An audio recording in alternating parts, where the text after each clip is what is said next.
Welcome back. In this segment, we're going to talk about abatement. That's a fancy word for remediation. In the asbestos business, there's not a mix-up between remediation and cleaning. It's not the case in the meth world. Abatement basically means that you're going to get somebody, whether it's the homeowner or the asbestos licensed certified contractor, somebody is going to get in there and remove it all. So if that process happens and you're watching, you want to just make sure that you know or have reason to believe that the person doing the job actually knows what he or she is doing. So we're going to give you that background. Obviously, you as the realtor and I as the home inspector, our primary goals is to make sure that our client is covered, is protected. And if the asbestos remediation is done poorly by somebody who doesn't know what they're doing, now all of a sudden we've got our family moving into this home that has asbestos all over the floor, all over into the air, and they're going to be breathing that air for the next, 5 or 10 years. A whole bunch of, tens of thousands, perhaps millions of fibers into their lungs because you and I perhaps didn't protect them as well as we could have. So that's what this particular segment is about. You're going to be wanting to watch and make sure that whoever did the abatement had the right PPE. I know that stands for personal protective equipment, and that's going to be a full body suit, gloves, breathing face mask, and not just the kind that you get from Home Depot, but actually one that has cartridges that you screw in that are specifically meant for particulates.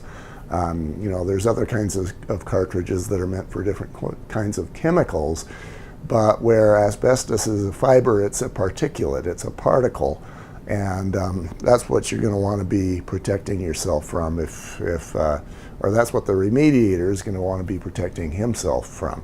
So you start there with that. Then you're going to have a concept called negative air. And what that basically means is, let's say that the room that you are in has the asbestos in it. We're going to be scraping that popcorn ceiling texture off, and as we're doing that, we're disturbing it. There is a risk that some of the disturbed asbestos fibers are going to want to dissipate.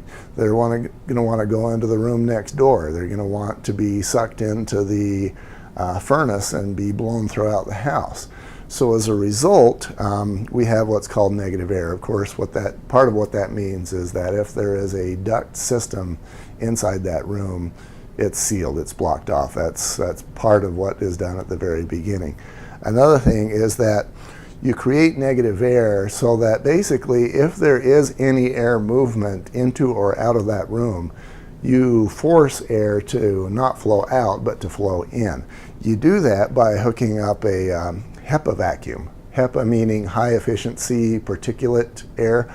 You're going to have that HEPA vacuum outside the room, and it is going to be pulling air from the inside of the room. The air inside of the room gets sucked out of the room where it goes through this HEPA filter, and then it is exhausted out to where safe air can go, ideally to the exterior of the house.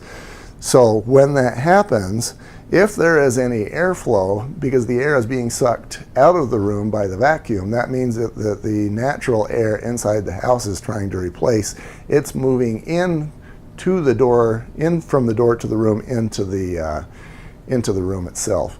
So this way we contain any asbestos fibers that are in the room, and we don't allow them to just naturally migrate to the exterior. That's what negative air means. We actually have a lower air pressure inside that room than we have outside in the rest of the house. You do that with plastic sheeting so that, again, the goal is if we're doing this room, we want to make sure that the asbestos fibers and the asbestos actually stays in this room. Plastic sheeting, you want to create a giant garbage bag out of the room. So maybe we're getting the ceiling, so that part's going to be exposed, but the walls and the floor all the way around, we're going to use that plastic sheeting to contain all that stuff. As we do so, you want to use a weed sprayer, nothing, not a hose, not any sort of a pressure washer, because again, that would cause dispersion, and we don't want that.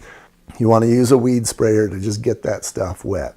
At that point, it becomes the consistency roughly of sheetrock mud, and then you can just get that down with a trowel.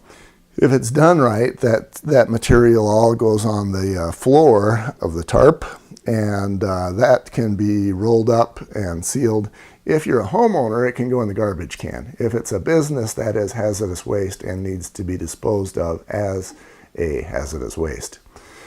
Okay, so abatement basically means about 7 different things. You want to look for the negative air. You want to make sure the workers have themselves protected with PPE, protective equipment. You want to make sure they're using a HEPA vacuum. If they're just using a regular vacuum, all those particles are being, assuming that they actually have negative air, all those particles are being sucked out of the room through a filter that's not going to capture the particles, and now those particles are being blown through the rest of the house rather than filtered out. Obviously, if you've got all of this, let's say 100 pounds of popcorn ceiling texture that was on your ceiling and now it's in the garbage can, you want to make sure that garbage can gets left alone as well. You don't want to be forcing other garbage into there. That's just a way of releasing a whole bunch more fibers. You also want to make sure that all of that garbage, the popcorn ceiling texture, gets removed while it remains wet. If it gets brought down and it is allowed to dry out, and then you're starting to roll up the tarp, again, now you're releasing millions of fibers into the air, and this is not good. So you want to make sure that it is removed from the house while the stuff remains wet. Finally, disposal, get that right. Even though the homeowner is allowed to just throw it away, you want to make sure that that stuff is still respected. We'll be right back.